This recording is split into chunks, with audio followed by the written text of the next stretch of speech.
Imagine this scenario. A brilliant CIA hacker loses his wife under tragic circumstances. Despite the opposition from his bosses, he decides to use his incredible abilities to personally go after the men that took his wife's life. However, he soon realizes that it might not be as easy as he expected. Charlie Heller is a talented cryptographer working for the CIA as a hacker. In his spare time, he is restoring an old Cessna plane given to him as a present by his wife Sarah. Sarah is leaving for a business trip to London, as she is saddened that Charlie can't accompany her, as he is very busy with his work at the agency. The two say goodbye, and Sarah departs in the car, while Charlie comically chases her as she drives away. Charlie takes a long drive to work, where he meets his friend, a field agent Jackson, who is impressed with his abilities and often asks for his help with computers. As Charlie goes downstairs to the decryption and analysis division where he works, he is monitored by security through sophisticated scanning devices. At his workplace, Charlie works with satellite images and establishes a secure link with his contact in the Middle East, an anonymous source known as Inquiline, who sends him an encrypted file, urging Charlie to open it alone as it includes somewhat shocking information about the CIA. The two act like good friends, joking about Charlie's futile attempts to track Inquiline's location. Sometime later, Charlie goes to the secure room and opens Inquiline's file after finding the right decryption algorithm. The file includes incriminating evidence about the top-level CIA officials, including Charlie's boss Frank Moore, secretly ordering politically motivated drone strikes and disguising them as random explosions. These strikes caused thousands of civilian lives in the Middle East, and even resulted in friendly fire on American and Allied soldiers. Charlie is fascinated by the revelation, but decides to keep it a secret from his colleagues. The next morning, he is alarmed to see Moore in his office, expecting that it has something to do with the file he opened earlier. Without any explanation, Moore brings Charlie to CIA Director Samantha O'Brien, who informs him that his wife Sarah tragically passed away in a violent attack in London. 4 assailants stormed the hotel she stayed in, taking hostages and shooting 2 of them. Shocked by the awful news, Charlie doesn't believe them at first. However, he accepts reality when he sees the security camera footage confirming that Sarah indeed lost her life during the attack. Charlie goes back to his house, ignoring the annoying reporters that came down to take an interview from him about his wife's demise. Fortunately, the policemen stop them from bothering Charlie. Depressed about what happened, he re-watches the news report again and again. Despite Moore's assurances that the people responsible for the attack will be punished, Charlie is restless and wants to help with the investigation. But Moore and his deputy, Caleb Horowitz, deny the request. Sometime later, Sarah's body is delivered back to the US by plane. Charlie also receives her personal belongings from the hotel. Among them, he finds a puzzle lock Sarah intended to give him as a gift. He cries in pain, realizing he will never see her again. Unable to let go of the matter, Charlie starts his own investigation. He goes on the internet and starts looking through the various videos taken during the attack. At work, he starts accessing the security camera footage from all over London. Charlie presents his findings to Moore and Horowitz. From what he has gathered together, Charlie deduces that the 4 assailants arrived in the hotel in a stolen vehicle to have a meeting with Impact Investment Group from Indonesia, presumably for an arms deal. Apparently, something went wrong during the meeting and a violent shootout ensued, after which the 4 assailants took hostages from the hotel to ensure they could safely leave the building, as the police were already on their way. Detailed voice and video analysis of the available footage of the assailants has identified them as Mishka Blažić, a Belarusian criminal, Lawrence Elish, South African ex-Special Forces operative, Gretchen Frank, former Armenian intelligence officer, and the leader of the group, a criminal mastermind, Horst Schiller. Schiller was the one who executed Sarah to show the police his resolve. These 4 are professional mercenaries employed by various organizations all over the globe. Charlie believes that apprehending Gretchen Frank is a good place to start as she's living in Paris and visits a local cafe regularly. Despite the incredible work done by Charlie, Moore and Horowitz are not particularly impressed, as they already knew all this. Moore explains that they're not going after Gretchen Frank because they want to destroy the entire criminal network, not just the 4 assailants that were in the hotel, but their employers as well. Persuaded by Moore, Charlie reluctantly goes to a psychiatrist. As is to be expected under the circumstances, Charlie feels guilty for not being there with Sarah when she needed him. He is also frustrated that the agency won't go after the people responsible like they said they would. Determined to avenge Sarah, Charlie prints out the documents containing illegal drone strike orders given by Moore and goes upstairs to confront him about them. Despite Moore's threats to throw him in jail if he lets this information out, Charlie makes it clear that copies of these orders would be sent to the press if something were to happen to him. Furthermore, he demands that Moore and Horowitz allow Charlie to go after them himself. All he needs from them is the appropriate training and resources for the mission. Amused by a seemingly crazy idea of sending Charlie, a computer nerd, after 4 highly skilled mercenaries, Moore and Horowitz, nevertheless, decide to play along, fearing that Charlie will leak the incriminating evidence to the press. Charlie is sent to Camp Peary, a CIA training facility, where he is met by Colonel Robert Henderson, who will train him for the mission. Henderson is annoyed by the task he was given, but intends to do his best to train Charlie. In the training facility, Charlie receives a new identity for the mission. He is taught by Henderson how to fire a gun. Despite the Colonel's best efforts, Charlie is hilariously bad at shooting, only able to hit a target at point-blank range. However, he does much better with manufacturing improvised explosive devices, impressing Henderson with his ingenuity. Seeing that Charlie lacks the aggression a field operative needs, the Colonel tries to anger him. Henderson openly admits to Charlie that he can't make him into a tough soldier, no matter how hard he tries. Trying to make a point, he gives Charlie a gun and orders him to aim the gun at him. Only in this moment Charlie begins to realize that he doesn't have what it takes to shoot a man. The agents are baffled with how Charlie managed to smuggle the files out of the building, as they weren't sent electronically. It was revealed earlier that Charlie hid the USB drive inside his electronic badge. That way it wasn't shown on the scanners during the routine checkup. They later go into the Decryption and Analysis Division and conduct a meticulous search, looking for the device containing the files, after which they do a similar search at his house. Horowitz and the agents also conduct a search in the bar, where Charlie went to on the day he downloaded the files. Under the jukebox, they find what appears to be a regular music CD, but once they play it in the jukebox, they realize that it has other kinds of data written on it. They take the CD to headquarters and run a decryption algorithm on the data, but it turns out it's a bluff. The data on the CD has nothing to do with the incriminating evidence. Assuming that Charlie never actually got the files out of the building, Moore and Horowitz order Henderson to eliminate Charlie. He reluctantly complies. However, Charlie has already left the training facility with the new passport and the resources for the mission by hacking into the security system of the facility. Moore and Horowitz later find out there is a bug hidden on the printed documents. All this time, Charlie was listening to everything they were talking about in Moore's office. Moore tells Charlie through the microphone that he has committed treason and will be arrested and sent to jail. But Charlie is already at the airport. He takes the first flight to London. On the plane, he reminisces about his last birthday when Sarah gave him an old Cessna plane as a present. In London, Charlie visits the hotel where the tragic attack took place, saddened about what happened here. After this, he boards a flight to Paris. Moore and Horowitz are notified about Charlie's movements as he uses the new passport that they provided him with. In Paris, Charlie rents an apartment right across from the cafe that Gretchen Frank frequented in the past. After some time, she arrives at the cafe only to see that it's closed. Charlie hacks into the mobile network and tracks Gretchen through her phone. He arrives at her apartment later at night and observes Gretchen leaving the building with a man. Charlie approaches the building and enters it by simply waiting for someone to open the door from the other side.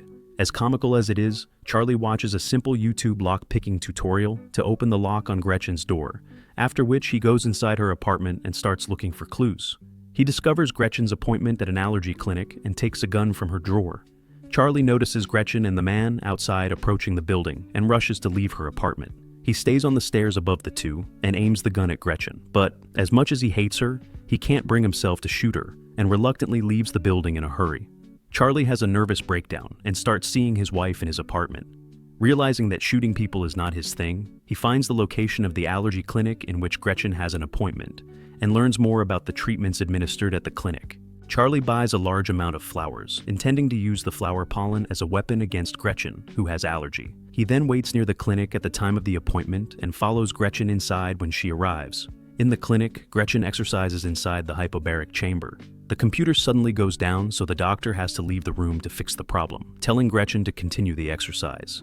Charlie goes into the room and closes the door behind him. To Gretchen's terror, he closes the chamber and gets a bag of pollen. As Gretchen desperately tries to break the thick glass of the chamber, Charlie uses the ventilation system to get the pollen inside. He demands to know where Horst Schiller is, but Gretchen refuses to answer. Unwilling to complete the execution, Charlie lets Gretchen out only to be attacked by her. They struggle for some time, after which Gretchen opens the door and rushes out of the building as Charlie chases her downstairs with a gun. Once outside, she tries to flee but gets distracted by Charlie aiming a gun at her and falls victim to a car accident. Charlie is quite shaken by the ordeal. He takes Gretchen's phone and runs away from the people that start gathering around her body. Charlie goes back to the apartment, changes clothes, and gathers his belongings in a hurry. Afterwards, he buys a ticket to Marseille and gets on the bus. In Marseille, Charlie walks around the city and eventually makes his way to a nightclub. He drinks a lot, feeling guilty about what he did to Gretchen. Charlie enters the dance floor and starts seeing visions of his wife again, feeling jealous about the man that dances with her. Suddenly, he spots Henderson among the crowd and tries to flee, knocking down people in the club that stand in his way. After leaving the club, Charlie runs away through the streets and eventually walks into a crowded bar, but Henderson is right behind him, so Charlie tries to flee through the bathroom, only to realize to his terror that there are no windows there. So he walks out of the bathroom and confidently approaches Henderson. They have a nice chat and drink some beer. Henderson is sympathetic to his cause but has to do his job and arrest Charlie. Suddenly, Charlie announces to the colonel that he left a bomb in the toilet. The bomb goes off, creating a panic inside and giving Charlie a chance to escape.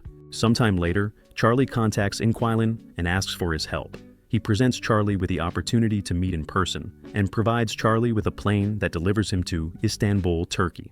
In Istanbul, Inquilin provides Charlie with directions and leads him to a small cafe. Charlie sits in the cafe for some time, waiting for Inquilin. Suddenly, a woman approaches him and asks him outside. It turns out that she is the anonymous source known as Inquilin. She's being very cautious, asking Charlie to meet her later in the parking garage once she makes sure he's not being followed.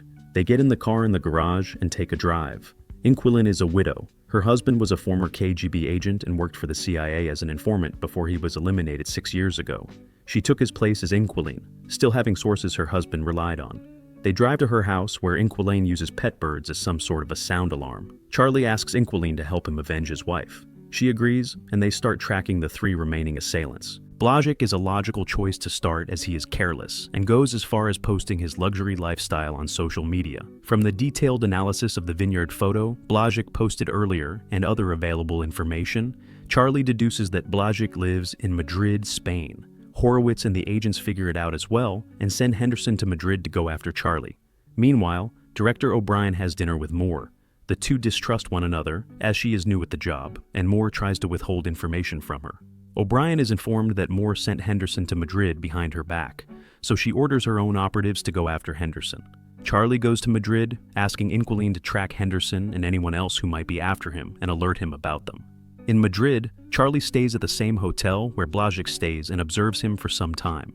Blažič likes to swim in the hotel's rooftop pool at night when no one is around, so Charlie decides that the best time to go after him is when he's in the pool. Meanwhile, Henderson finds Charlie through the surveillance footage in the hotel and departs to take him down. Charlie devises an ingenious plan of using scuba equipment to decompress the air between the pool's sheets of glass. In the evening, Blažič, as usual, has a wild party in the bar. Charlie notices that one of the men in the bar is following him. Inquilin identifies him as a CIA agent. She also spots Henderson in the hotel, so Charlie must act fast, or he will become a target himself. Charlie confidently approaches Blažič in the pool and asks him about Horst Schiller's whereabouts. He threatens Blažič by revealing that the device he installed earlier has been decompressing the air between the pool's sheets of glass so Charlie can shatter the glass with a mere press of a button. Blažič refuses to cooperate, so Charlie pushes the button, destroying the glass and throwing Blažič to his demise. Inquilin rushes Charlie to leave fast as Henderson is after him. She guides Charlie through the hotel into the stairwell. Henderson is right behind him. He catches up with Charlie but is suddenly attacked by the other CIA agent who was in the bar earlier. An energetic fight ensues as Henderson and the agent go back and forth, hitting each other. The agent shoots Henderson, but he manages to take the gun from the agent and shoots him in the head. Charlie observes all this in confusion, and then escapes as the wounded Henderson is unable to chase him. It is revealed that the gunned-down agent was sent by O'Brien earlier. Meanwhile, Horowitz and his team notice that during the events in the hotel, Charlie was receiving instructions through an earpiece. They deduce that it must be Inquilin, the anonymous source Charlie was communicating with, and narrow down the source's location to Istanbul. Horowitz contacts the Russians and asks them to help track down Inquilin. Charlie is back to Inquilin's house in Istanbul. The two develop a connection as they both have lost their loved ones under tragic circumstances and have much in common. As they lie down together, they are suddenly alarmed by loud noises made by birds outside. It's the Russian FSB agents. The two hastily leave the house through a back door and continue their escape through the houses nearby to the ocean. Russians stormed Inquilin's house right after all data on her computers was deleted. When Charlie and Inquilin try to leave in the car, they're spotted by the Russian drone. The agents open fire at the car as the two drive away from them. They're also fired upon from a boat that continues chasing them along the shore. Inquilin drives away fast, and for a moment it seems like they have escaped from the boat, but the Russians simply set up an ambush ahead and opened fire at the car, fatally wounding Inquilin. Charlie takes the wheel and drives away from the agents approaching him as they continue firing at the car. He eventually loses them and continues driving towards the center of Istanbul, where he leaves Inquilin's car, with her inside, in the parking lot. Depressed about what happened, Charlie walks along the road, annoying the local drivers. Sometime later, Charlie contacts Lawrence Elish, pretending to be a supplier for the missiles Elish wants to buy. They agree to meet in Romania on Thursday. Charlie sends Elish the exact coordinates of the meeting at the rail yards outside of Constanța, Romania. Being a skillful CIA hacker, well aware of the methods the agency uses to track him, Charlie manages to create an illusion of him appearing on the cameras all over Europe, so the agents have no idea which one of the images is the real one. In Romania, Charlie arrives at the rail yards and signals Elish to drive in. He hides and observes Elish as he and his henchmen on the truck drive into the shed. The phone rings, and Elish picks it up. Charlie instructs him to check the merchandise in the crates. Elish opens the crates and is shocked to see a bomb. It's a trap set up by Charlie. The bomb inside the crate would detonate if Elish were to let go of the lid of the crate. Charlie reveals to him the reason why he's doing this by showing Elish the photo of Sarah. He walks out of the corner and confronts Elish in person. Threatened by Charlie, Elish reluctantly admits that Schiller operates from a ship on the Baltic Sea. Elish was supposed to deliver the missiles to Primorsk in Russia, but Schiller is very cautious and would only meet with Elish if he sends the right code through his phone, so he gives Charlie the phone and the codes. However, Charlie admits that he has no intention of letting Elish go. He happily walks away, letting Elish perish in the explosion. Sometime later, Charlie takes a boat going to Primorsk. He arrives at the coast and walks towards the city. Charlie stays at a motel and starts observing what's going on in the port. He notices suspicious-looking men and assumes that they're working for Schiller, after which he spies on their activities. Back at the motel, Charlie encounters Jackson, who claims he wasn't even looking for Charlie and just happened to be in Primorsk on his own business. Jackson advises Charlie to let go of the ridiculous fantasy of going after Schiller. He may have succeeded with the other three, but this is a poor city in Russia, and Schiller is protected by his own personal army. Charlie's hacking skills won't help him now. Seeing that Charlie is adamant about taking his revenge, Jackson leaves him and wishes him good luck. Later, Charlie awkwardly tries to question workers in the port, but they don't speak English. Unsurprisingly, the nerdy-looking American attracts the attention of Schiller's men, who knock him unconscious. They take Charlie on a boat and deliver him to Schiller's ship, where the two finally meet face to face. Schiller isn't what Charlie expected. He dispassionately explains that he took Sarah's life out of necessity, not because he wanted to. He even apologizes for doing it. It is revealed that Schiller's organization has been working for Moore, doing dirty work for the agency in secret. In fact, that is the reason why Moore and Horowitz refused to go after Schiller in the first place, as he was an asset in their plans. Schiller deduces that Charlie came up with elaborate schemes to take out the other three because, fundamentally, he is a coward and can't shoot a person. To test this theory, he offers Charlie a loaded gun, giving him a chance to avenge his wife right here and now.